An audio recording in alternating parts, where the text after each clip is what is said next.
can flow, how it can crash. Be water, my friend. So Game of Thrones is back. I watched it, of course. The world silenced and watched it. My top 5 moments of Game of Thrones are, well, I'm going to start with the first one because this one, I was kind of waiting for this. So Jaime and Bran, the eye contact at the very end, and I was hoping it wasn't the end. I was hoping that the screen wouldn't fade to black, but of course it did. There was so many things in this one little scene for me because Jaime felt human feelings. Jaime felt, from his facial expression, which was beautiful. I rewinded it 3 times just to see his face turn into that because that was really good acting in my opinion. His face was shock, his face was remorse, his face was guilt. And I loved it. I loved it. Those are human feelings. He had a human response to seeing Bran, grown up and in a wheelchair. His fault. Bran was more like looking at him like a something on the wall that he was figuring out. When he looks at people, Bran is not human in my opinion. I don't know. He's not human anymore. So when he looks at people, I feel like he looks deeply into them, like he's looking at their story, he's looking at something in his brain, something playing out, something deeper about this person. So he's not quite looking at him the way that you and I would look at somebody who tried us or who hurt us. I think he's just looking at his story, the future, the past, now. I don't know. It's deeper with Bran. When Bran stares at you, it's almost like he's trying to figure you out, like you're a problem on a chalkboard and he's figuring it out. Anyway, so Bran mentioned earlier in the episode that he's waiting for a friend. I didn't know what this meant. It actually came in one ear and out the other, and I didn't realize that he was talking about Jaime. But if I'm right and he was talking about Jaime, then Bran is about to hit us with some other kind of information. Like he's going to hit us with woke, super advanced, evolved type thinking. Because if he's referring to Jaime as a friend, then he knows something that we humans don't know. And I think that he's about to hit Jaime with meant to be talk. And I don't like meant to be talk, and I'll tell you why in a moment. But I think that he's going to tell Jaime something like, you couldn't help it. Like, this was written for you. You were going to push me out the window. There's nothing you could do about it. That was written in the stars for you.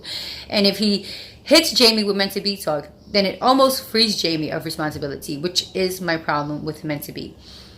People that believe in meant to be, I feel like you can't believe in meant to be and blame anyone for anything. Because if this was the way the stars were written for her, she was going to kill this kid, or he was going to kill this kid, then who's responsible for anything? It's almost like you're not responsible. That's the way it was written. Your life was written this way. I don't like to free people of responsibility. I like people to pay for what the fuck they've done. And that's as a person that has suffered by the hands of others, people need to pay. Anyway, so I don't like meant to be talk. I don't believe in that. But if Bran hits us with that, then it's going to be easier for us to really believe that he's otherworldly, that he's not quite human anymore. So that's fine. But I just love that whole scene. I love that stare down. That was everything for me, and was pissed that it was the end scene. My other favorite scene was the reunion between Arya and Jon Snow. I loved it. I love to see the Starks together because it always makes me emotional. They haven't been together since season 1, and it always makes me feel like real feelings. Like I'm attached to these characters. My heart always goes out to the Starks, but they piss me off too, Anyway, so that was a beautiful reunion. Jon always makes me sad with his face. His face is always so sad and orphan-like. He always makes me feel like he doesn't belong anywhere. In his heart, he's trying to belong and he's trying to plant himself.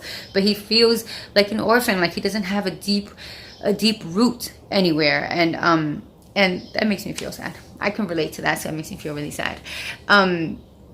Anyway, so that's 2. The third one is when, what's her name? I forget her name. I'm going to write it on the screen. Anyway, her brother comes to save her. I love that she headbutted him because that was real to her character. You got to stay along the lines of the character when you're writing. And that to me is like, she's a real tough woman. Like, she don't like the bullshit and she don't like herbs. And her brother had a chance to save her and he didn't. Her uncle kidnapped her right then and there in front of her brother and told her brother, what you going to do about it? And he pissed on his pants. He did nothing. And so she remembers that, and she suffered for a little while with her uncle. So she's going to, headbutt her brother. It's very normal for me because for her to be tight with her brother, she has to let the anger out. You can't just sweep it under the rug and get cancer. You know what I mean? That's not how that shit works. In reality, if you want to have a strong bond with somebody, gotta have that fight. And I'm not promoting violence on here. I'm saying you gotta release the anger one way or another. She did it with a head bump. It was true to her character. I appreciate it. So that's 3. The 4th one is Sansa. Just Sansa's presence is really feeding me right now, because I have hated Sansa for the entire Game of Thrones, 7 seasons. I blamed a lot on her. She was stupid, boy crazy, dumb girl that caused the family like so much pain. So I didn't like her for that. Last season, I saw that she was kind of getting tough, but I was like, whatever, I don't believe it.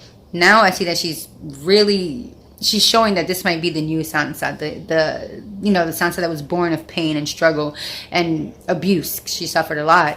So I love it. I love her bitch face. I love her face that says, don't you even fucking think about fucking with me. And her face is like, you didn't have to prove to me that I could trust you. I love it. So just how she stares at people, how she stares down at people like she ain't fucking with them, that whole thing, her whole thing with Daenerys, it's kind of weird, because it reminds me of my sister-in-law. Like, I don't know, my sister-in-law, at first she didn't like me for whatever reason, and I think that this happens often, and it always confused me. Like, are you boning your brother? Like, why don't you like me? It's so weird.